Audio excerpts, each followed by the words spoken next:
Well, there you go. That's more like it. Sixers get the win here tonight in the area, of course. Game 3 of the homestand, 113-104 over the Indiana Pacers. Kind of like what we call the professional win. They got it done, led by their two-time All-Star Tyrese Maxey. He just got another steal, everybody. It just happened as he adds to his career high in steals, locking in 8 on the evening, 29 points. He was fantastic. We'll talk about him and so much more as we come to you live from the Xfinity studio, along with Rich and Bree. I'm Devon. She's the president of basketball ops. All of you in the chat. Good to talk about a win as they snap their 2-game losing streak. We are presented by Bet365. Whatever the moment, it's never ordinary at Bet365. By the way, Bree and I both hit on our pregame bets tonight, so hopefully you tailed and you got something from it. We'll get to our Togo Unsung Hero of the Night a little bit later, player of the game, and the Ace Hardware temperature check. But first, Rich, career high. He just got another steal. Another one. He got another one. He went to the school of Allen Iverson playing the passing lanes, and with that now new steal, he continues to add to that. Let's get to the main thing. Start things off. Devon, first off, it's nice to talk to you after a home win. We are back to 500. You and I are 500 on the season for our home games. The main thing tonight, that was the Nick Nurse Raptors. The Sixers could not shoot the ball even a lick tonight. But it doesn't matter when you get all those steals and you force all of those turnovers, Devon. Devon, it's pretty hard to win a game when you shoot 48% from the field. That's okay. Which is not bad. That's not bad. It's not bad. But we watched the game. On low volume three-pointers, though, it is pretty bad. Yep. 29% from beyond the arc and 67% from the line. Nobody could make a free throw tonight. Kelly couldn't make a free throw. VJ couldn't make a free throw. Grimes couldn't make a free throw. But the Sixers made up for it, man. They won the possession game by just a laughable number. And it reminded me a little bit of those games that the Sixers used to play against the Raptors, where the Raptors just needed to get all of those steals against the Sixers to turn the possession game in their favor, because you knew they were going to brick all those threes. You don't know that the Sixers are going to brick all those threes, but they did tonight, and they overcame getting outshot by a lot. I mean, I'm looking at this right now. 8 turnovers for the Sixers. I actually think a couple of those were late, and they don't even count. 22 turnovers for Indy. Obviously, Tyrese Maxey leading the way. 8 steals tonight, 13 steals over the past few games.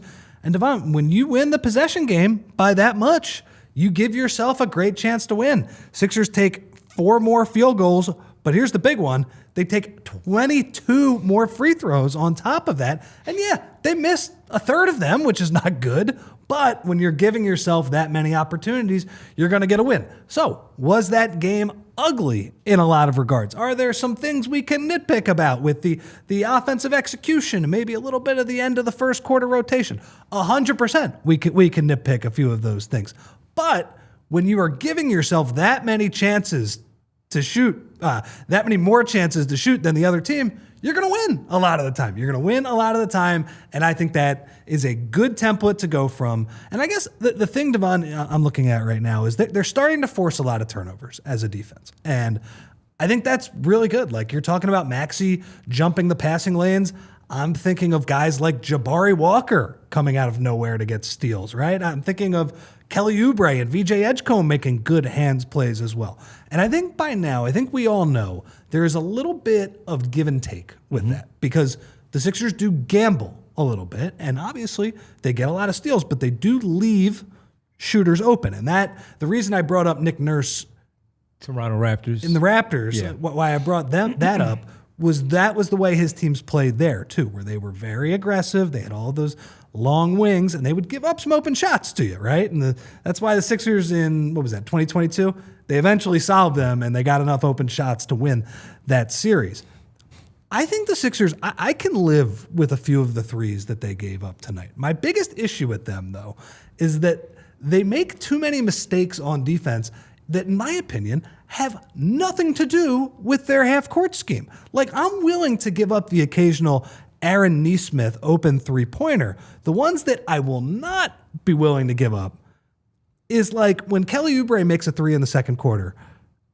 and they're not matched up on Quentin Jackson after a made three-pointer, and he walks into a wide open three. It's those types of plays. It's Joel Embiid not getting a body on Tony Bradley. And if they can cut those out, if they can cut Tyrese Maxey, who was so good off the ball on defense in this game, he got burnt a little bit by, who was that, Jarris Walker, Nesmith. He was guarding bigger players as well. If they can just cut out those huge brain farts, those plays that I was talking about the other night with DeAndre Hunter getting that transition layup at the end of the game, if they can cut those out, I think this defense can be okay. I really do. Like, I think they can play the possession game where they're going to gamble for some steals, but they're also going to leave some guys open. I think they can make that math work. They just need to cut out the lazy stuff. But I will say, overall in this game, when you look at the math on that, when you look at how active Tyrese Maxey was in the passing lanes, how many times Andrew Nembhard was just throwing the ball to him, that's a great job. Great job. Really good win, and it did start with the defense. Yes, Tyrese Maxey had 29. Joel Embiid had a game-high 30, and all 5 Sixers starters scored in double figures. But the defense is really where it's at. 24 turnovers that they forced, 28 points that they get off of those turnovers. That's huge for the Sixers. And there have been plenty of nights this season through the, 41 games that they've played this season, that when we look back at this season through the first 41, they've had many nights where they have protected the ball pretty well and turned it up on the defensive end and got those steals. They missed Paul George tonight. He is one that also can get his hands in there and get some of those steals.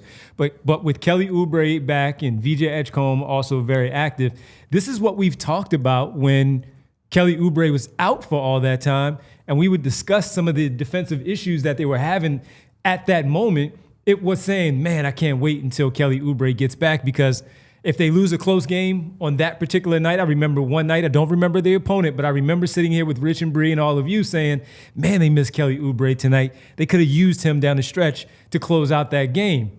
Now, with Paul George sitting out tonight because of the back-to-backs, we presume, we don't know for sure, but we think he's sitting out because he's going to play tomorrow. Joel Embiid will sit after they pick up this win. We just simply look at it and say, yeah, those athletes there with Dominic Barlow's activity, with Jabari Walker, as Rich already mentioned, VJ Edgecombe, Tyrese Maxey playing the, again, Allen Iverson role in the passing lanes. These things, sometimes you're going to get burnt. Other times you're going to get them, and you're going to burn them by going the other way. Tyrese Maxey had about 3 or 4 of those pick sixes, basically, because he got the steal from behind or just simply paid the passing lane and went the other way. You get those on just simply his speed alone. Then you get the good hands ones where you have Oubre and George and Edgecombe and Walker and Barlow all getting their hands in there somehow. And you know who else I'll say sometimes? His hands are bad trying to catch things, but his hands are good by reaching in at times and not picking up fouls. Adem Bona, as Rich pointed out. That's the Nerlens Noel hands. That's about fast, not that's strong. About 7 guys, right there, that can disrupt something when they do play it the right way. So I agree with you. To make that the main thing was the right way to go, because that's really what won them the game. The shooting was fine. 48% is not bad in an NBA game. But when you create that many turnovers and that many easy opportunities in transition, that's normally a formula for success. The other part, though, goes to it is when you do have a double-digit lead, or at least a 9, maybe inching around that 10, 11, build on that and don't let those threes break your back a little bit and let those teams back in the game. You're already getting that help, number one, because you're turning it up on the defensive end. Don't let them get back into the game. It's a small quibble, and Music Lover, who's a really good chatter that we have, who's in here every night, says you do get burned a few times per game. That's okay. And I think that's true. I think the examples, though, that I mentioned, I just think the Sixers give up too many of those. There's too many of those that I say. You're talking about threes. Either threes or open layups in transition, or just like way too easy ones where it's just a brain fart on the defensive end. That's my opinion. But overall, I am very happy with how the Sixers defended. So you mentioned, channeling Allen Iverson. I love it. I don't remember the Iverson era in full detail. I remember the emotion of it. I remember the big plays. I think you probably remember. I'm a little older than you, so yeah. Sorry, I'm calling you a little older than me. But it's true, you are. But Devon catching strays here. Sorry. Okay, but you mentioned the idea of Iverson playing the passing lanes, and from what I remember, he did gamble a little bit in that regard. I will say the way Maxey is playing now, I think it's good gambling. Like I don't think he's way out of position. He might get beat on a backdoor cut once every 2 games or something like that. Might be out of position. I don't know, man. Like I think he's really intelligent when it comes to, especially here's a big one. When a ball handler turns his back to him, like a guy makes a spin move and spins away from him, those are cookies, man. Like he sees it right away and he's going to go jump the ball handler. It's not just him too. Oubre does that well. Jabari Walker did that well tonight. But whether it's that play, whether it's a guy just not seeing him one pass over and maybe another player helps and then he jumps the passing lane on his guy because he reads the pass. I don't know, man. Like I think he's getting really smart at not reading a defense, at reading an offense. Like knowing where the chances are. Like he's like a cornerback right now, man. He's like Ed Reed out there, like reading the corner. He's more like Asante Samuel. He's more like Asante Samuel. Yeah. Well, I think the Ed Reed, if we made the Ed Reed comparison, yes, is the reading part. And Ed Reed would have taken it back to the house. And as we know, Tyrese and the rest of the Sixers have never run a fast break correctly all year. But he is like Asante Samuel. Yeah, like one of those guys that sits back and just understands how to read these guys. Like I think this is somewhat sustainable, and I don't really think he's like compromising the shape of their defense specifically with what he's doing. I just think he's really smart, and yeah, there are going to be times he's going to whiff. Like that's part of it. That's part of going for steals. But I'm really impressed, man. And I think his element of on-ball defense. I thought his on-ball defense tonight was not great. No. For large stretches. But the off-ball defense, when you're coming up with that many steals, it doesn't matter. Doesn't matter. You're creating offense, creating easy buckets for yourself, for teammates, and it was great. So what I remember about the Allen Iverson steal opportunity is, to what you just said about Tyrese Maxey, Allen Iverson was not known to be a good on-ball defender. So he played passing lanes, and because of his speed, he could gamble. But the other reason why Larry Brown and the coaching staff allowed it was also because Eric Snow, Theo Ratliff, Aaron McKee, George Lynch, Tyrone Hill. They were so solid. All of these defenders that were there, they could make up for the mistake of if he didn't get the steal, he could then get back and get to the nearest. He could recover and get to the nearest open man around the perimeter. And that is becoming the case because of who he's out there on the floor with, Rich, because when it's Paul George is out, but Kelly Oubre is in, we know about Kelly Oubre. We've talked about him being the best on-ball defender over the last 2 seasons for the Sixers. But when you do have, while Joel Embiid he's giving up layup drills a lot of time in the paint. But when he does decide to go up there and try to block a shot, he can change some shots. Then you just go to everybody else.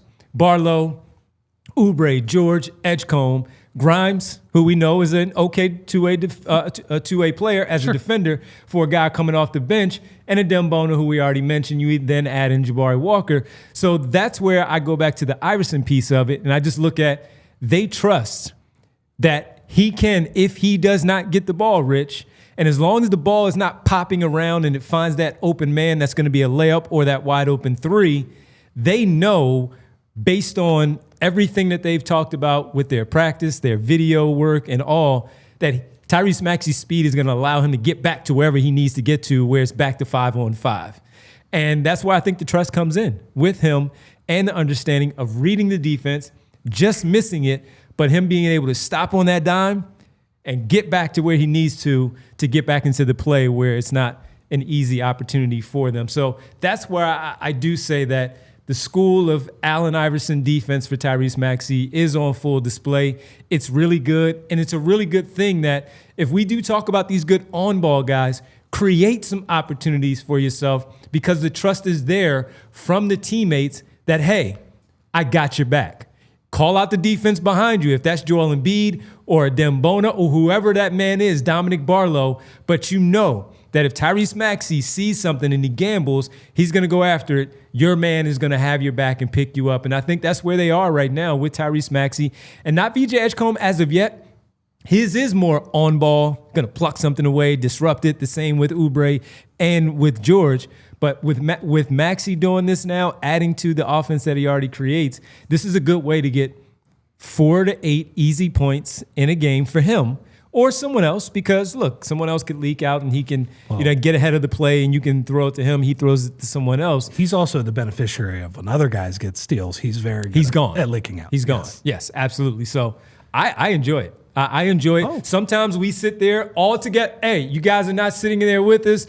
They're on the Discord way more. Of course, it's a bit at this point. They're on the Discord more, and you guys are all talking about how, man, look at that 3 that they just gave up, or why did Tyrese Maxey gamble? Well, when you call it out that 2 or 3 times, he's got 8 points going the other way, the other ways as well. So as long as the 8 kind of matches up with the other 8 that you gave up, then it's an okay thing. That's where the half-court offense then and the half-court defense comes into play. And I don't even think he's given up the 8. Like, I don't think it. It might be like 2 or whatever. So a couple more things. The one time he did gamble tonight was at the end. The game was over. He spent 1 possession before Nick Nurse gave him his curtain call for, I'm sure, for all of his steals and also for his All-Star game selection. Yep. He spent 1 possession gambling in ways I've never seen. He was running around like a chicken with his head cut off, trying to, because I'm sure he was like, man, can I get 10 steals? Can I do it? No, he couldn't, but that's okay. That was really funny. So he was good. And the other thing I would say too is we've talked a lot about the value of on-ball versus off-ball defense. I would say even over the past 10 years. And the guy that I always bring up is Robert Covington. When Robert Covington was first coming up with the Sixers, you looked at all the stats and it was like, this guy is an impactful defender. When you watched him play one-on-one against really good scorers, he had no chance. So it was like he was one of those weird players. And, everybody would kind of jokingly bring up deflections and who cares about all that stuff. Tyrese Maxey, he's not getting deflections. He's getting steals. He's getting no doubt. He's getting live ball turnovers that he's usually turning into good offense on the other end. Sometimes he doesn't. Sometimes he gets a little tunnel vision going the other way on those. But it's a good package. And on a night where his offense wasn't perfect, the Sixers' offense was far from perfect, it was a huge deal, and that helped them win the game. Professional win. We got some super chats. We'll get to those a little bit later. Togo, unsung hero on the other side. We are the PHLY Sixers postgame show. Sixers win 113-104. Much needed, snapping that 2-game losing streak at home to begin their 6-game homestand. Game 3 in the books with the win over the Pacers. Hit the like button, everybody, before we go to break. Or while we're at break, hit that like button, like and subscribe, spread the word, tell a friend to tell another friend that we are here for you on this MLK Day, Martin Luther King Day. Happy Martin Luther King Day to everybody out there. You know how we always do it here. We spread much love, and we hope everybody else does the same too. Out there, be safe, as we know with so much going on in the world. On Martin Luther King Day, we just want to make sure that we do, in fact, say that. Good win from the Sixers tonight. We come back, temperature check, Togo, unsung hero, player of the game, and we got to show you a play of the game tonight as well. I think you guys know what that one was. You probably know who that is. When we get back, we'll get into the unsung hero. Sixers win. Much needed. First night of a back-to-back. Suns in town tomorrow. We'll talk about them a little bit later here on the PHLY Sixers postgame show.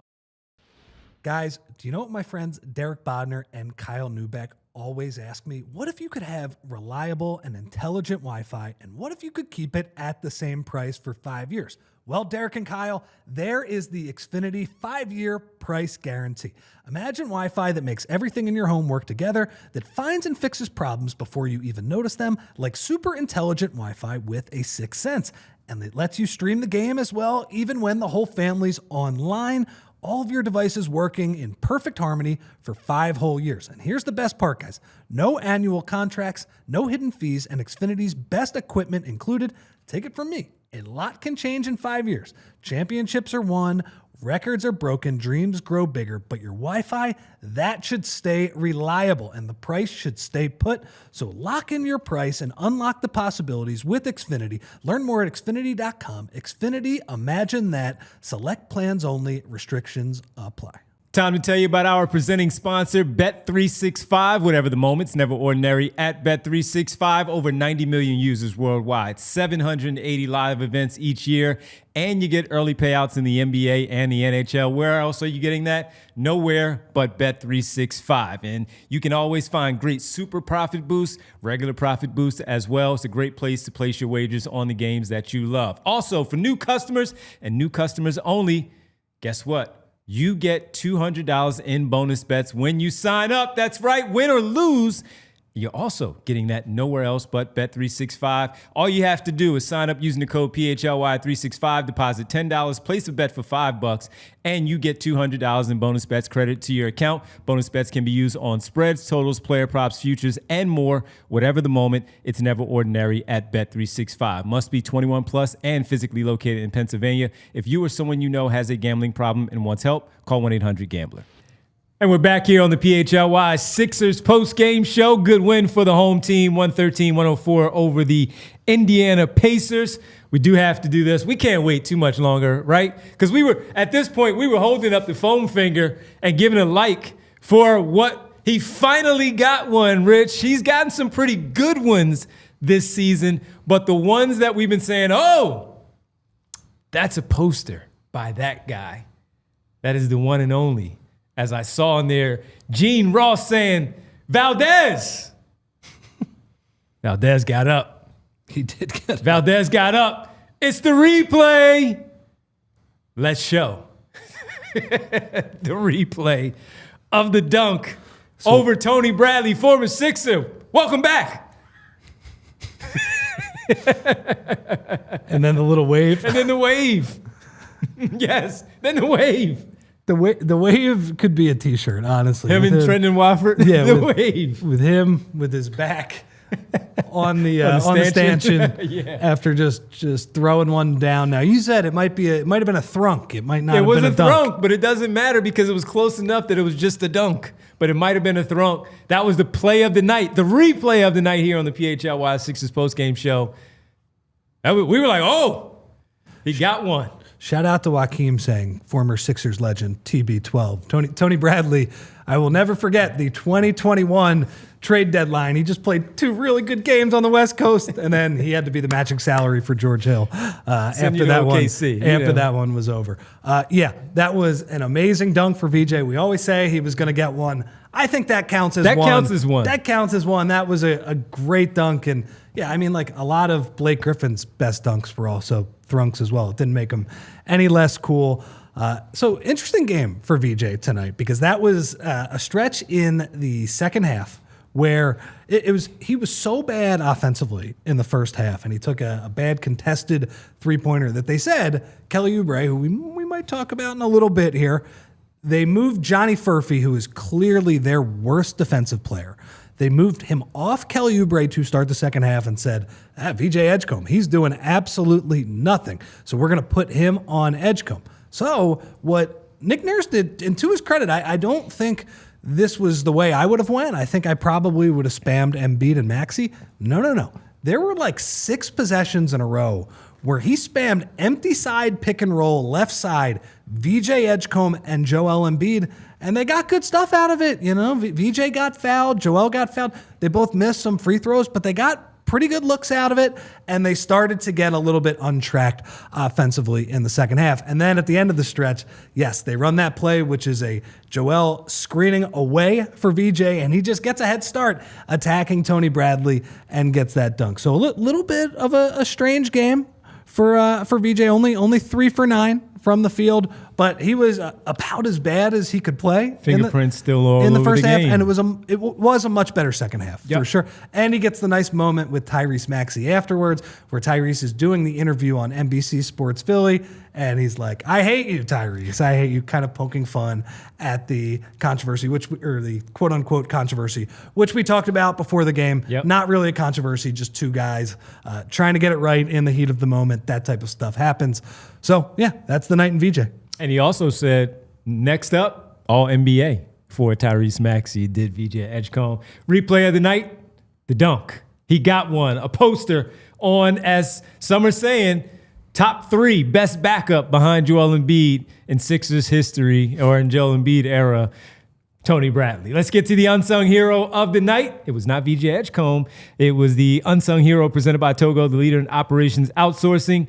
He did a lot this evening in his starting role in place of Paul George, Kelly Oubre. 18, 5 assists, 2 steals, 1 block as well. And he got some early looks. He was perfect from the floor early along with Joel Embiid. And he helped the scoring early before Tyrese Maxey found his scoring role And Kelly Oubre, this was the best game he's played since he's been back, Rich. He also did all of that in 35 minutes and 7 seconds. So I would say this constitutes for him being back. Yeah, and that was the closing lineup. Again, it didn't get into super crunch time, which is good. Was Joel, Tyrese, VJ, Kelly, and then Jabari Walker at the end of the game. He deserved it. Kelly gets the start. Look, this is something we talked about earlier in the year, Devon, in that when you look at all the firepower that the Sixers have offensively, even with Paul George out tonight, you still have VJ, you still have Tyrese and Joel, and Dominic Barlow's a big guy. Like, I think teams are reticent to put guard defenders on them because Dominic Barlow is going to put them under the basket and get a bunch of offensive rebounds. So a lot of times, Kelly Oubre is the player who gets the most favorable one-on-one offensive matchup. And, you know, I don't think you want to build your offense out of Kelly Oubre going one-on-one, but him being opportunistic and picking on favorable matchups, that's something that was really prominent in the Sixers offense in their 4-0 start and their good start to the year before Kelly got hurt. And you saw it again tonight. They put Johnny Furphy before they moved him on to VJ. He was on Kelly Oubre, and Kelly Oubre just 3 power drives to the basket in the first few minutes. Early on, the Sixers got off to a good offensive start. It was Joel Embiid before Joel Embiid fell asleep for a little bit in that game. But it was also Kelly Oubre with just power left-handed drives. Wasn't one of them was on a pick and roll, but I think the other 2 were just isolation. I'm bigger than you. I'm going to shrug you off with my shoulder and jump over you and finish. And he's capable of that, man. He's absolutely capable. He also made a big 3, I thought, in the down the stretch too, to kind of just quell the run a little bit. Sixers were not making many threes tonight. It was at like 6, wasn't it? And then when he hit the 3, I believe that one pushed it a little bit further. Yeah. But it's like, look, it's as Music Lover is saying in there, it's complementary offense. I completely agree with that. So a very good game for Kelly. Hopefully that's a sign of things to come, right? Because he had mentioned, like pretty much every one of these guys, after they come off the knee injury, they got to wear the brace, slowing them down. It's not fun. You know, I sprained my knee the other day. It's not fun, right? You're going to be a little bit slower for a while. It was good to see Kelly play at that level because, again, it provides the Sixers with another element. And it's going to be important. Like when they get Paul George back as well, Kelly having a stretch like he did at the beginning of the game, that's just huge. Like a stretch where he rolls off 3 baskets in like 4 or 5 minutes of game time, like that can be the difference between the Sixers winning and losing, especially if it comes on a bench-heavy unit where the Sixers don't have a lot of firepower out there. Loved his activity right from the start. Defensively, still engaged. 2 steals, 1 block shot for Kelly Oubre tonight. And when he does, he was 2 for 3 from 3 as well. But when he starts to knock down that outside shot, the thing that I've noticed in these last couple of games, there was one that he missed in the last game against Cleveland that we pointed out in postgame because it was a big one that they needed at that moment. But the 2 that he made prior to that, they were really good in rhythm, open 3-pointers right in front of the Sixers bench. And that was similar to the catch that he had tonight on the one particular one that Rich just laid out, where he knocked that one down when they badly needed a shot. And oftentimes we see it from the opposition, where they are the ones that get that in-rhythm 3-pointer to cut a lead, get back into the game against the Sixers, or just simply extend it to hold off the Sixers. And Oubre gave them that tonight. So we already know about him putting the ball on the floor, getting to the basket, and finishing. And we talked about during his absence how much they missed that when it was Walker and Oubre, Walker and Barlow, as much as we talked about how much we loved their activity and what they have done. When the ball swings to them in the corner, it's pretty much, I got to wait and see if it goes down or not. And that's similar to Kelly Oubre, but he shot the basketball so much better from 3-point range that they do have to respect it. He's been in the league long enough where they have to close out. Who do you trust more when you put the ball on the floor? Generally, you do trust Kelly Oubre more because of his attacking nature of how he gets to the basket. The fact that he does with the lefty stuff where he creativity around there when it's not the one where it's just super spin on the ball and it just rolls out or off the backboard.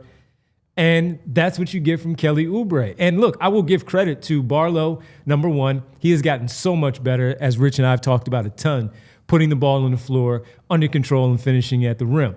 Walker can also do the same, and his power dribble is really good when he gets up close to the basket. Kelly Oubre, now that he is back in this gives them something, as we've talked about, where you've got Grimes and you have the McCain thing going on right now where you just don't know what you're going to get. Well, the one thing you do know you're going to get is that you will get defense on the other end, even when Oubre frustrates the heck out of you on the offensive side. So I thought this was a really good one and a confidence builder, especially if tomorrow there is no Joel Embiid. There's points that are going to be available outside of the usual two of Maxey and Edgecombe, or three and George. Now it's going to be, all right, Kelly Oubre, you're up next. Quentin Grimes, you're up next. We're going to need some buckets.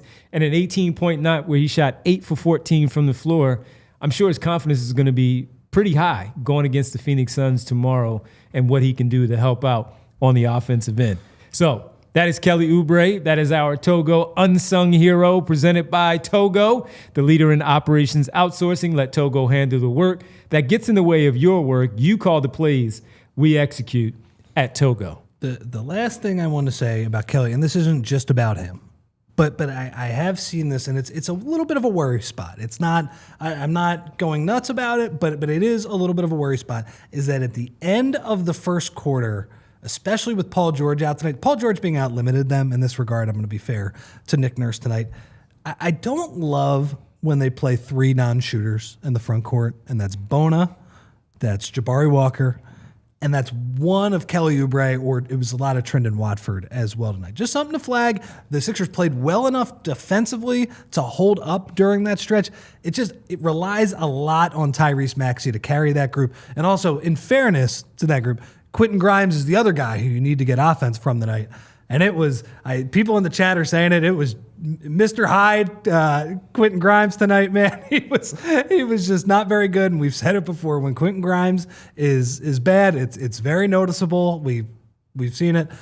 Anyway, that's just something to flag. I don't love when they play those three sort of non-shooters in the front court. Just something that. What's the counter?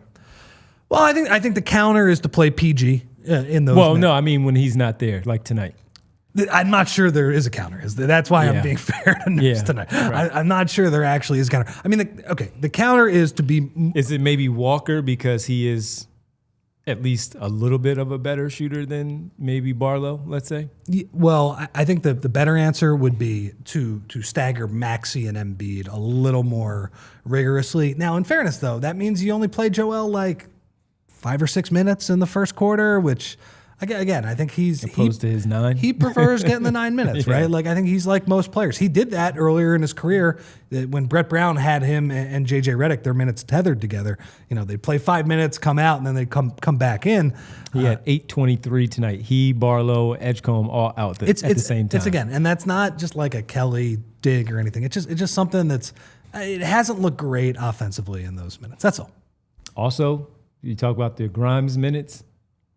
Watford could not make a layup tonight. No. Could not make a layup tonight. By the way, they're the two guys. I've called Watford Grimes Jr., right? When those guys when they're bad, it's like, whoa, they're bad. He was a -9, by the way, on the floor. And I normally don't even go there, but I just wanted to point it out for the point of the discussion. When we come back, we'll get to the temperature check. Any guess who the temperature check is on tonight? We talked about Maxey. We've discussed already Kelly Oubre, a little bit of VJ Edgecombe.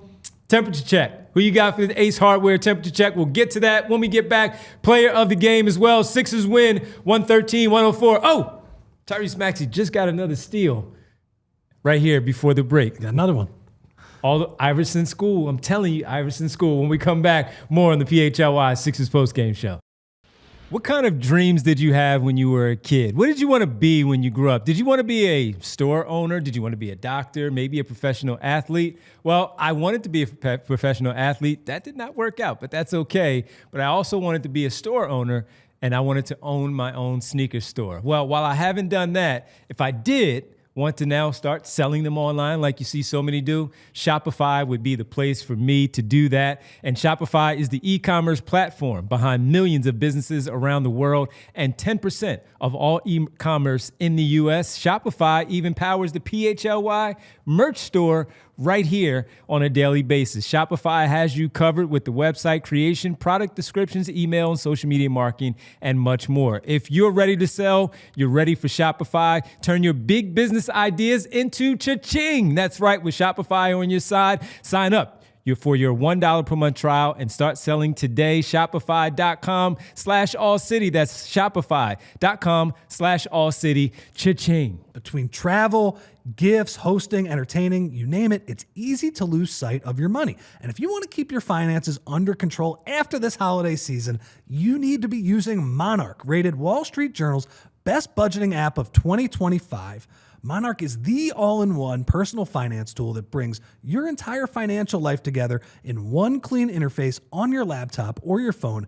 And right now, just for our listeners, Monarch is offering 50% off your first year. And Monarch, guys, it does all of the heavy lifting. It links all of your accounts in minutes and gets clear data, visuals, smart categorization on your spending, and organizing your finances. Named the best budgeting app of 2025 by the Wall Street Journal, and the best app by Forbes for couples. So don't let financial opportunities slip through the cracks. Use code PHLY at monarch.com in your browser for half off your first year. That's 50% off your first year at monarch.com with code PHLY.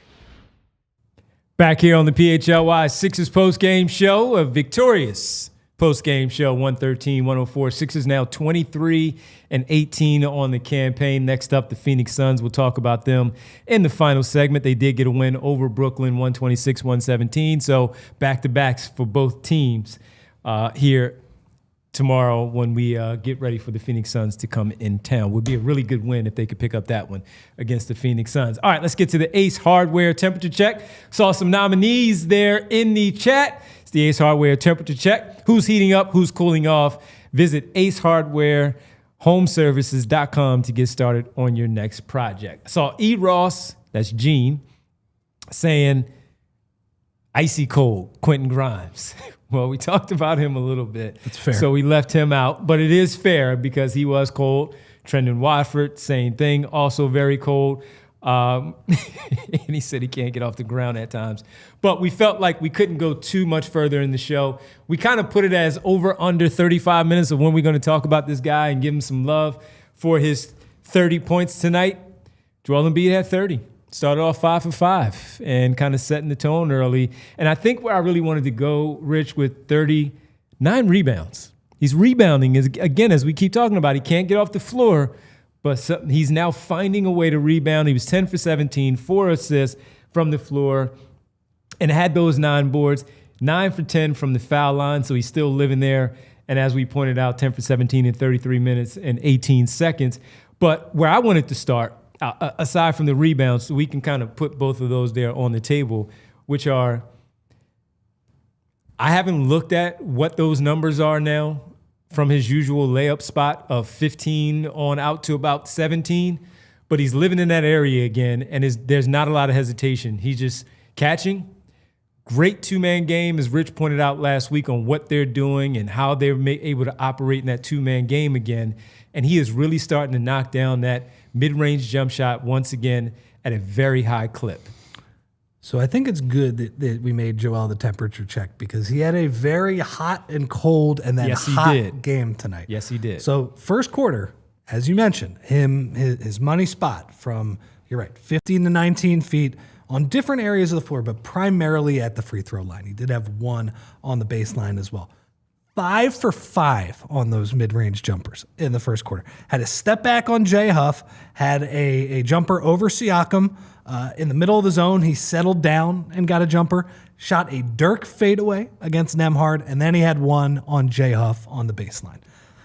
Okay, I appreciate that he did that, but against this team, I did think his effort, he settled a little bit too much for those in the middle of the game. Now, I don't want to say some of those were good shots, but he went scoreless in the second quarter, guys, after going 5 for 5 in the first quarter. And it just felt like that's a team where just get Jay Huff on the block and get And fouled. he was 0 for 3 in those minutes, 7 minutes and 36 seconds. Joe, just get fouled a little bit more. And we saw it in the third quarter where he backed him down twice. He started to do it, right? And he started to do it, and he got a hook shot. He made a nice up and under. He got fouled a couple of times as well. So we started to mix it in a little bit better. But that was part of the reason the Sixers were down 10 in the second quarter, was that Joel was settling when he came back into the game. But look, he figured it out in the second half. And he wasn't the only one, by the way. I did think like Maxey, when he was without Joe in the second quarter or in the second half, like I just wanted him to run pick and roll at Jay Huff. They're going to get a good shot. There was one possession where they run pick and roll at Jay Huff. Maxey makes an awesome lefty cross-court pass to Jabari Walker. Okay, Jabari Walker misses the open three, but it's good offense. It's good offense. And then the next possession, Maxey's like posting up Nembhard. He takes like a really tough fadeaway. And it's just like, I don't like that. Like, just run the pick and roll again. Maybe Tyrese stops on a dime and shoots. Maybe he finds Walker again. I don't know. So he wasn't the only one. I did think their offensive process was a little bit out of whack for stretches in this game. But yeah, like you said, in the third quarter, he settled down. And in a game where he goes scoreless for a whole quarter, and I think he gets completely out of sorts, he still ends up putting up 30 points against the Pacers. The Pacers do not really have a lot for him. There's nothing we can do. So it's up to them. Where he sees it, the ball goes through the rim, 5 for 5. Second quarter, 0 for 3, but he's taking similar shots. Yeah, 1 or 2 where we were really like, come on, Joel, you can't take that shot. And even though in the third quarter, he shot, I think it was 2 for 6, but he got to the free throw line 8 times. 8 times. And made 7, and he finished with 11 in the third quarter. Great to equalizer. Your point. So as they lose that second quarter, he helps them to a +6 in the third, 32-26. How do you, I mean, he's played for such a long time, and the whole point of it is Tyrese Maxey plays 10 minutes in that third quarter, and Joel played 12 minutes in the third. Maxey and Edgecombe both played 10 minutes. You don't want them getting lost, but they did. Maxey was 0 for 3, and Edgecombe, that's when he got it going a little bit. He was 3 for 5, so you don't want them to get lost in Joel's offense where it's running for him. How do you start to manage that? Look, I think Joel's going to get his shots regardless. Like, he's just that talented still. The ball finds him. You got to make sure that Tyrese and VJ are also involved. But they were, right? Because they ran 2-man game with both Embiid and Maxey as well. Philly Star is mentioning that he was pacing himself. I get that to a degree, but I just think the matchup, Philly Star, you can pace yourself and throw your shoulder into Jay Huff and get fouled, especially when it's less work. Especially when, and I guess here's where I have a little less sympathy for him in this game. Yeah, you're right. It's less work on the lower body. But the big thing is, this is a back-to-back. They needed this one tonight. This is the easiest game they're going to play all week on paper. Although your Knicks are not playing that great right now. No, they are not. But it's the easiest game on paper, and he's not playing tomorrow night. So he's got to give you everything he has tonight. He's going to get 2 days or 3 days off after, no, 2 days off after this. They play Thursday. So I just wanted a little bit more of it. I do understand the point that he was pacing himself. And look, in the second half, I thought Joel and I thought Tyrese and VJ, they settled down and they played a lot better.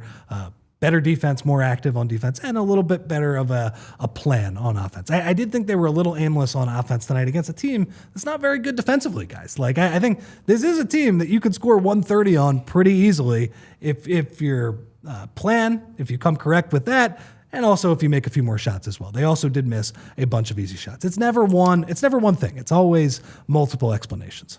Do you feel like with them finding the ball, funneling it to him is slowing the game, the offense down, slowing the game down too much? Too much. You can slow the game down, but is it slowing down and messing up, disrupting things?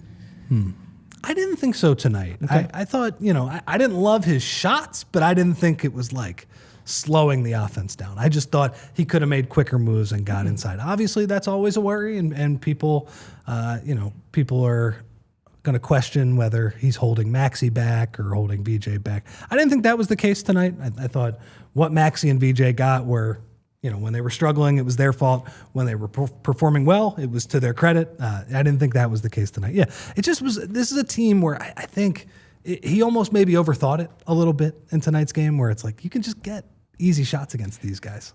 You know he gets cute against guys he feels like he's just going to have his way with. Yes. He's done that his entire career. The Dirk fadeaway he made over Nembhard was probably a bad thing in retrospect. That's not the one where I looked at you and Bree and was like, I hated that.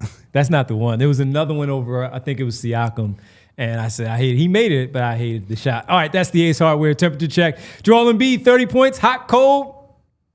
Hot again to finish the game. The Ace Hardware temperature check. Visit Ace Hardware Home Services online at acehardwarehomeservices.com to get started on your next project. All right, when we get back, final segment here on the show, we also have to show you the player of the game, as we always do, and we'll talk a little bit about the Phoenix Suns and what they did tonight. Check in on a few other things with the Sixers following their win. 113-104, let you know where they are. It was a busy day, MLK Day schedule in the NBA. We'll follow up on all of that here tonight as the Sixers do their part and get the win over the Indiana Pacers. Next up, the Phoenix Suns tomorrow night. Pre-game for us, 6:30. We'll discuss it all when we get back. Final segment here on the PHLY Sixers postgame show. Guys, we're all looking to save money, and that is why you got to head over to our friends at TrueMark Financial Credit Union. If you're looking for a way to grow your savings, for a limited time, TrueMark Financial is offering a 5-month certificate at 4.10 APY. With a minimum deposit of just $500, it's an easy way to put your money to work. And whether you're saving for an upcoming expense, strengthening your emergency fund, or simply putting extra cash to work, this certificate is a great option. You can open your 5-month certificate today at TrueMark.com or by visiting any one of TrueMark's 24 convenient branch locations. Annual percentage yield is accurate of January 9th, 2026 and subject to change. Certificate requires a minimum deposit of $500, federally insured by NCUA. Visit TrueMark.com for full details. That is TrueMark.com for full details. Do you really want Tyrese Maxey trying to defend some of the better front court players in the association? No, not really. That's not his strong suit. As talented as he is, you don't want him playing out of place. So it's not worth the risk, time, or the money for the professional basketball team. You need to keep your stars focused on what they do best, and the same goes for your business. You don't want your top people buried in operations, tedious, time-consuming, redundant activities that wear them down overall. You want them to keep your impact players fresh. And that's where Togo comes in, an integrated part of your team, taking the work off your starters' plates so they can focus on what really moves the business forward. Each Togo program includes dedicated staff, custom automations, and U.S.-based processes engineers who act as if they are your point guard overall. At Togo, turning your playbook into performance. You call the plays, we execute your way, and we advise along the journey. Visit harnesstogo.com. That's harnesstogo.com. Scale smarter, work faster, and stay focused on winning. Final run here on the PHLY Sixers post-game show. Interesting question here from Terrence Knights. Who's Dylan Brooks trying to beef with tomorrow? Joel's not playing, we presume. So who's the beef with tomorrow? So X, what up, X? X said Paul George if he plays or Tyrese Maxey. I gave one. Do you have one? Kelly Oubre? That's a good one. I did not say Oubre. I said Edgecombe. Oh. Try to mentally take him out of the game. He's going to try and beef with, the three guys, that either Edgecombe, Tyrese, or PG. But Kelly Oubre might try and mess with Dylan Brooks. Yeah. Yeah, he's got that fire. Yeah. He's got that dog in him. Should be a fun one. All right, let's get to our lone super chat of the night, where I throw on my shades and read this. Joel, cooking cannot come at the expense of good offensive process. Only 17 three-point attempts, only 4 from Maxey. That will cost you against good teams. That's Jake Mark. What up, Jake? What do you think? Thank you for the super chat, Jake. I agree with you that 17 three-point attempts is not enough in a general game. Indiana, I do think, is a team that takes away a lot of threes, and I felt like, the Sixers' offensive process was not great the entire game. I don't know if it was all Joel, though. Like, I didn't love Maxey's process. I mentioned the stretch before where he runs pick and roll with Bona, gets into the paint. They get one of those 17 looks for Jabari Walker, And then the next possession, he's taking a fadeaway jumper. And then the next one, he's isoing on Ben Shepherd and taking a contested floater. Like, yeah, he can make those, but they're not great shots. So I don't know if it was just Joel that was messing with the offensive process. I mean, again, like if you throw the ball to Joel Embiid on the low block and he gets single coverage, like he's going to score for the most part on those. You got to trust him to do that. But if he gets doubled, you should be able to create threes as well. So I do think there is a way to keep Joel involved, but also get open threes. So I'd have to go back and look at the tape to sort of try to figure out why they only got 17 three-point attempts. But I agree with you. That's not enough in a general game. Yep. All right. Phoenix Suns tomorrow night. I know we'll do pregame and all, but just want to let everybody know 126-117 over the Brooklyn Nets. Tonight, Brooklyn 12-19. The Suns are 26-17. They are a 500 team away from Phoenix at 12-12. Tonight, Dillon Brooks finished with 27 on 8 for 15 shooting. He's been really good for them offensively. And I've been a detractor about Dillon Brooks. Never said he wasn't a good player, just one that he just simply got on my nerves from afar. All the way back to his Oregon days. And in the league, same thing. But with an opportunity to show his scoring chops a little bit more than he did in Houston and Memphis, he's played really well. I give him credit. And he finished again with 27 tonight on 8 of 15. Our guy, Colin Gillespie, who we talked about the other day. Unbelievable. 22, 5 threes tonight, 7 for 10 from the floor, 5 assists, 5 rebounds, starting. He's their point guard. He's starting all season long. This is what's been going on. And again, this is a 26-win team. Devin Booker, 24 on the night. So just wanted to let everybody know that's what the Phoenix Suns did tonight. They also have a back-to-back where they're in town against the Sixers. Similar minutes played, so not only do they have to travel, albeit on the bus or the train, whatever they're doing, they have to travel. And they played this game because Brooklyn gave them a run tonight, led by Michael Porter Jr.'s 23 and some other good individual performances from the team. So it's going to be an important game tomorrow. Again, a 500 team in Phoenix, 500 team for the Sixers at home. Yeah, I mean, they're 26-17, man. Yeah. They're playing really good ball. Really good. And they have the talent of probably less than a 500 team, but they play really hard. Connor Ott, man, I didn't know he was Jordan Ott. Jordan Ott, pardon me. I didn't know he was this good a coach. Jordan Ott.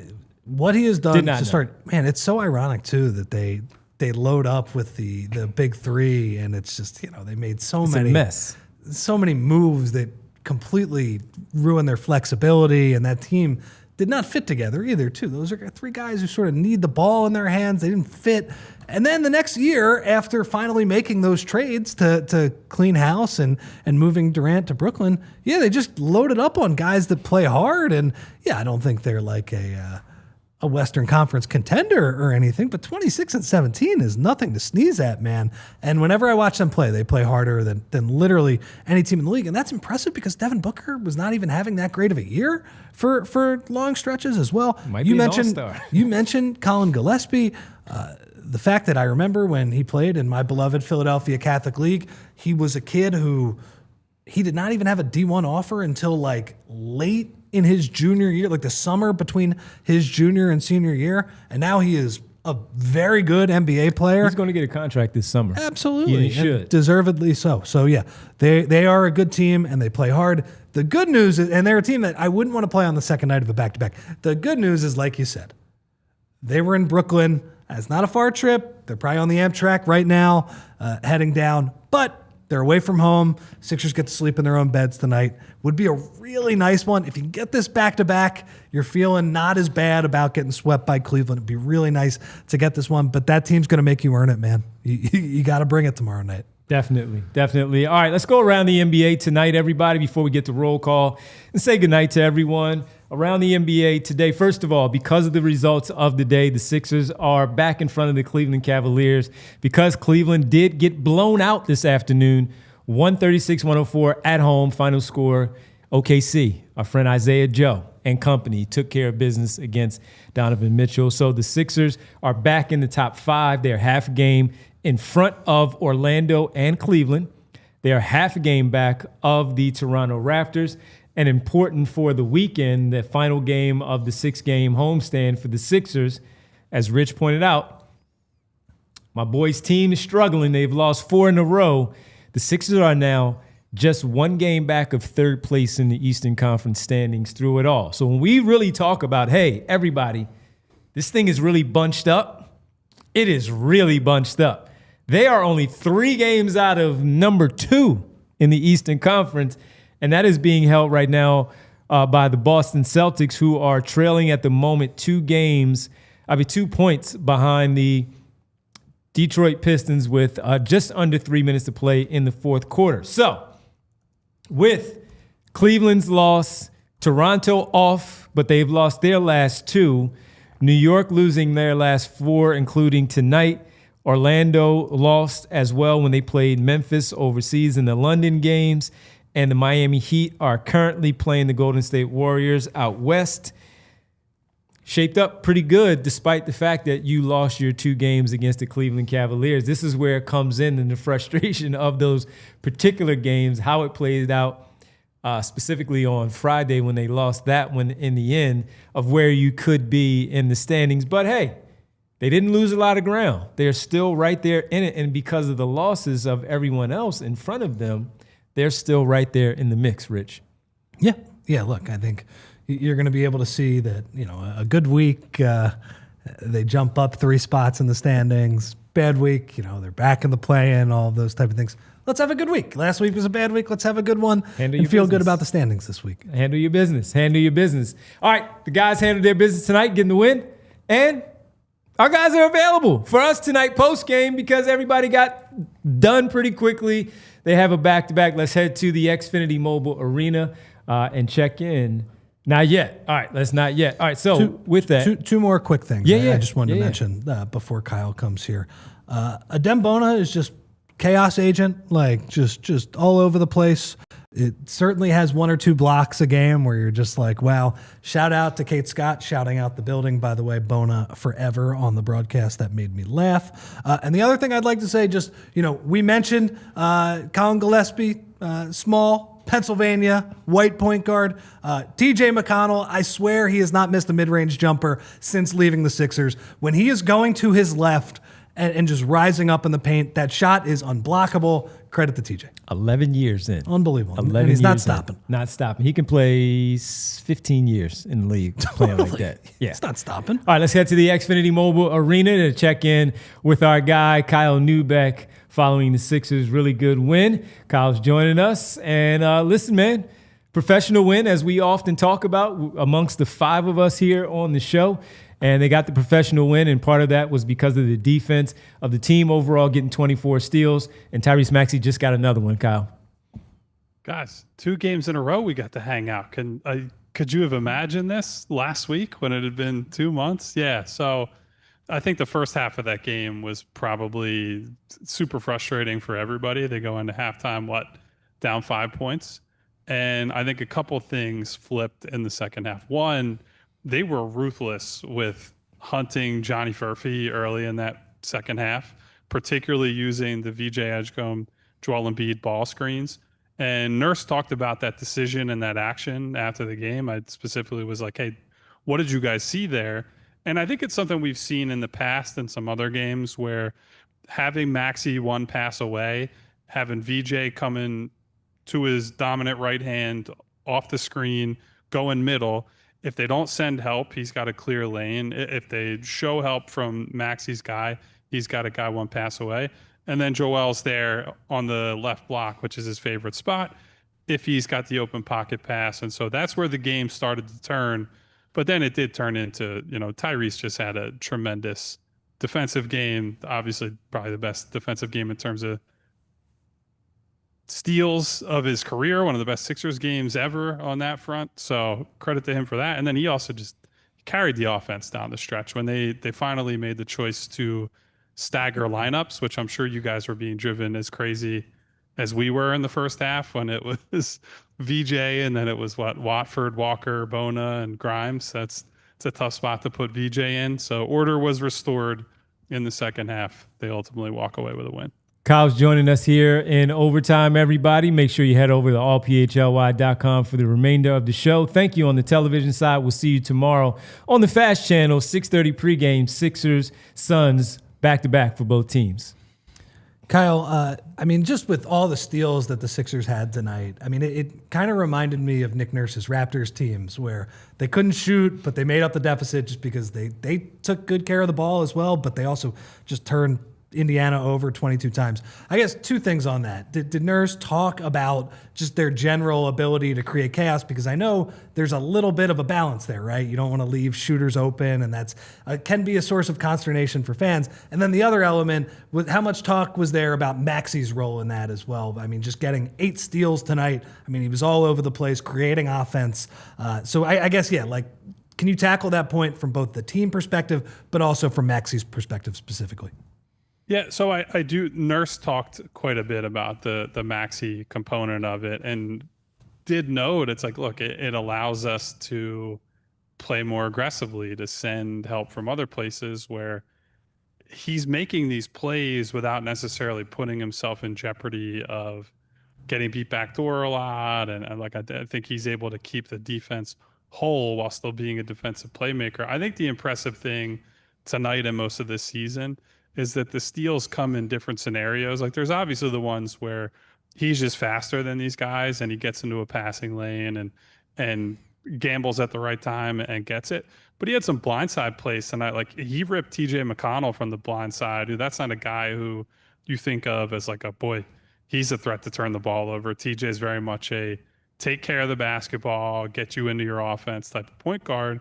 And so he's able to blow up a play like that. And the help defense, I think, is better than it's ever been. And Tyrese also talked after the game tonight, and he's talked about this throughout the year, just about the evolution on defense through film work and, you know, learning guys' tendencies, and just the more basketball that you watch, that the more you can pick up on something in the game. Like, hey, this guy really likes to go left out of this action, or maybe this guy likes to pull up from the mid-range here. And so I think that's been a big part of it for him, is having a good understanding of what everybody is good at and wants to do. And so I give him just an insane amount of credit for how good he is on that end now, because we've talked about it on the show. You look at some of these other high usage guards around the league, some of them are just mailing it in on that end. And not only is he not mailing it in, I think he's been a positive force for good basically the whole year. So that's awesome by him. Kyle, with Joel Embiid playing tonight, from your pregame conversations, of course, with Nick Nurse, and also postgame, does it seem like this was the play one, sit the other, so the other can play on the second night of a back-to-back, with Paul George being potentially in the lineup against the Suns? Yeah, we didn't talk about Paul specifically. I did bring up, and I think you guys hit on it pregame, that Nurse had noted that maybe playing a back-to-back could be in the cards for Joel down the road, but it's not right now. So it does seem like, without getting explicit confirmation, that it was a play Joel tonight, use him for however much you can use him, and then Paul's coming back tomorrow. Like, there's been no indication that this was anything other than Paul sits tonight, he's available for the second half. And frankly, the tougher half, the Phoenix Suns have been, I heard you guys talking a little bit as I was coming in. Phoenix has been a tough team this year, well-coached group, just like Indiana is. They just have a little bit more available talent. And with what you saw from Embiid tonight, just lay it out for us. Getting to that 30, the hot and cold that we talked about, 5 for 5 to begin. Slow start, cold in the second quarter without a field goal. But then, even though he was 2 for 6 in the third, got to the free throw line, fourth quarter made enough shots as well to help close this one out. What did you see? Yeah, you don't see a lot of these games for Joel where he hits his first 5 shots and then the shot is just completely absent for a while. But even before he's able to get to the free throw line in the third quarter, like you're talking about, Devon, I think that his piece of that 2-man game with VJ, where he's big presence as a screener, he's going to draw 2 certain times, right? So if they drop too far, then VJ's got the angle to go. And he did a very good job of, I know he got called for 1 moving screen, but did a good job of manipulating there, where VJ was able to get to his left, I think once or twice, got fouled, got to the free throw line. And so there are different, I think, combinations that are going to come out of those looks. But I thought it was it's weird because he had 39 and 4.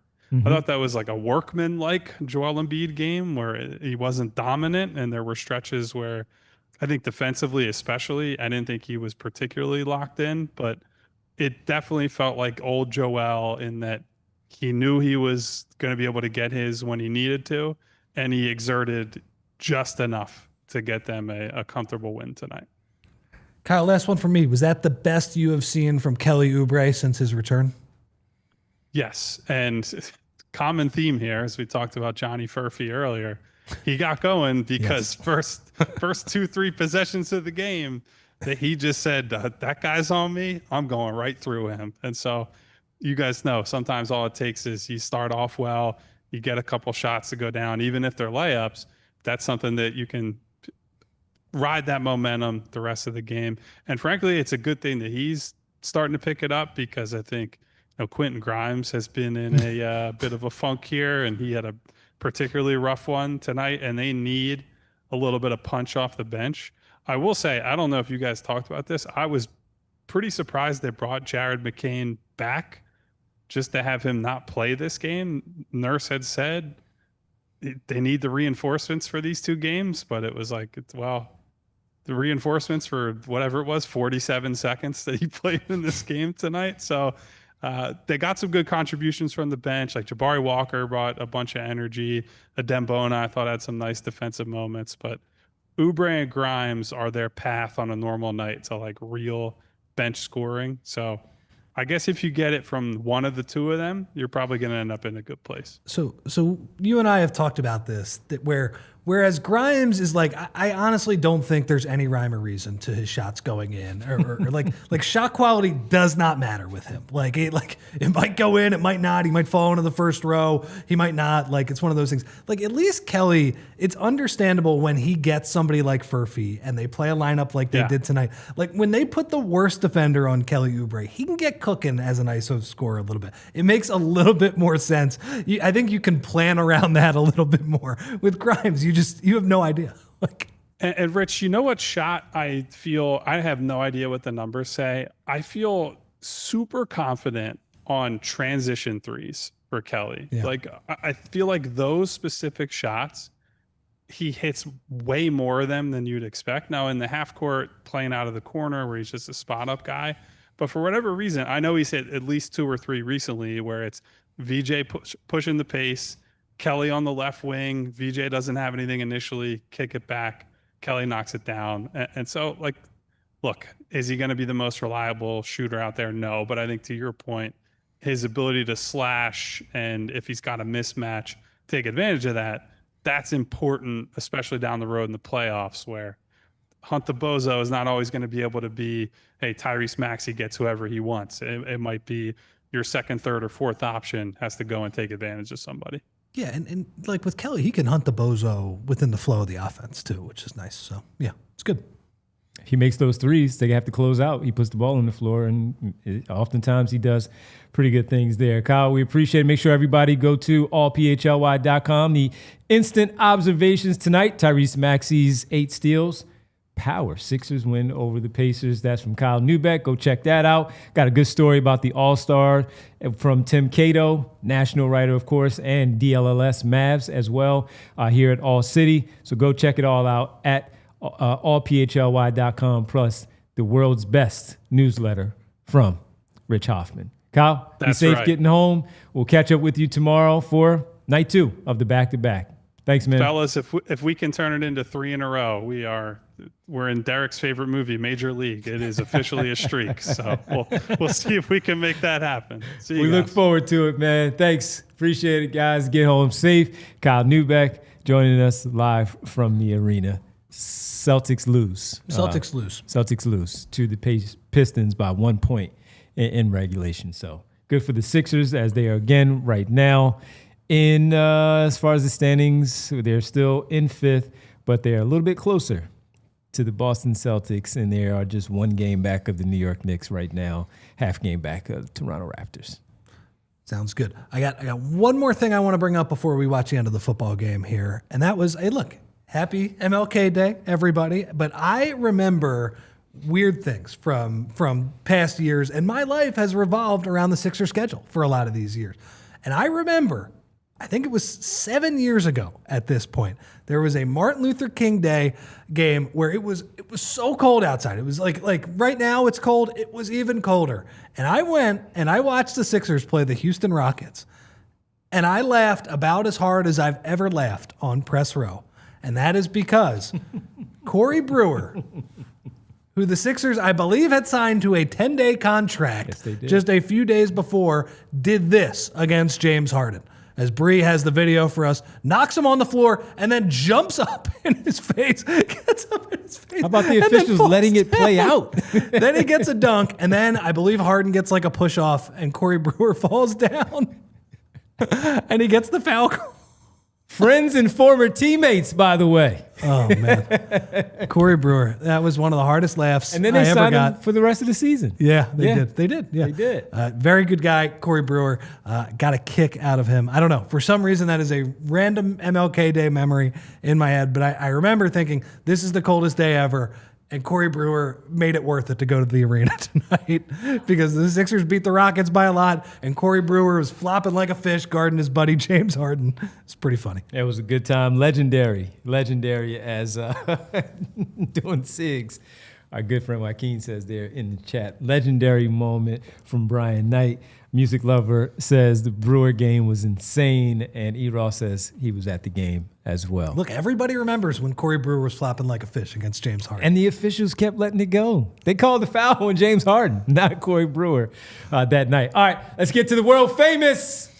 It's time for the roll call as we talk about all of you. And thank you here on MLK Day. We thank you all for joining us. And we want to say thank you to Philly Star 33. Thank you, number one, for starting us off here on the Thank you, Philly Star. On this one. Vino Wines. What up, Vino? What up, Vino? B Knight, Brian Knight, Joaquin, doing SIGs, the celebratory SIG tonight. Gene Ross. What up, Gene? I saw the ladies. I saw Val, Nona, Jess, Jazz. Didn't see Hedva. What up, ladies? What up, guys? And my mom. Hi, Mom. 76ers, TTP, trying to get my cousin traded to Milwaukee. No, we don't want to go to Milwaukee. No, we don't want that. We'll stay in New York and toughen it all out. Right now, we don't want Milwaukee. Terrence Knights, we saw James Alexander, Larry K. What up, Larry? What up, Larry? LK, what's going on? What up? X-Man. What up, X? Throw it up, X. James in the chat. Good to see you, James. I saw my guy Rich P asking, should VJ Edgecombe be in the dunk contest? I'm sure the NBA has to know. Seeing how the dunk contest has gone over the past few years, you gotta extend the invite. I'm pretty sure he's going to be one of the first invites. I don't think they're going to even have to somebody's not going to have to say no. He's going to be one of the 4 first invites, I think. And I said to him, he's going to be the one he's like, I'm not declining that. I'm up for the challenge. I'm sure he is. VJ on that stage, absolutely repping for the Bahamas, all that. I think if it's offered, I think he will accept. Schoolboy Davon, aka Schoolboy Beats, by the way, a super chat says Edwards should be a 3-point option with no PG, but he's trash. We didn't say it. Davon did. Okay. What up, Davon? Thanks for the super chat there on that one. Who else did we have here? Said Marty Bones. Saw Marty Bones. Rich Hoffman. Who's that guy in the chat? He's a pretty good guy. I know him. He has the best newsletter in the world. Go read it at allphly.com as well. Make sure you go sign up to become a diehard member to do all of that as well. And so many more. Alden Network 215. T. Harris. What up, T? Got the win tonight. 12. Got the win. Our guy, Black Tahoe, says, what's up with Grimes? No longer the assassin we thought he was, or he thought he was. What humbled him? Where's the fire? Where's the fire, the shooting streak? It's not there. Turn on the game tomorrow, Tahoe. It's not there. It's not. He might have it. And we also have to say what up to Black Moses as we close out the show on MLK Day. What up, Black Moses? What up, Black Moses? Thank you to everybody out there who joined the show tonight. Good win for your basketball team. 113-104. Got to get right back at it. At it tomorrow. Phoenix Suns, very good basketball team on the second night of a back-to-back for both teams. It does kind of seem like a game that they could win, though, on the second night of a back-to-back, even if Joel sits out and Paul George plays. We don't know. We have to all come together tomorrow at 6:30 to talk about it, to get ready for that one. All right. Make sure you join us tomorrow at 6:30 for Derek Kyle from the Arena. Bree, great job as always. Thank you, Great job, Bree. The best in the business. Rich, always fun. We'll be back tomorrow, 6:30, pregame right here, Sixers Suns. Another big opportunity for your basketball team where they get it done. We'll discuss it all tomorrow right here. See you on PHLY Sixers pregame show. Good night. We all silly like the mayor.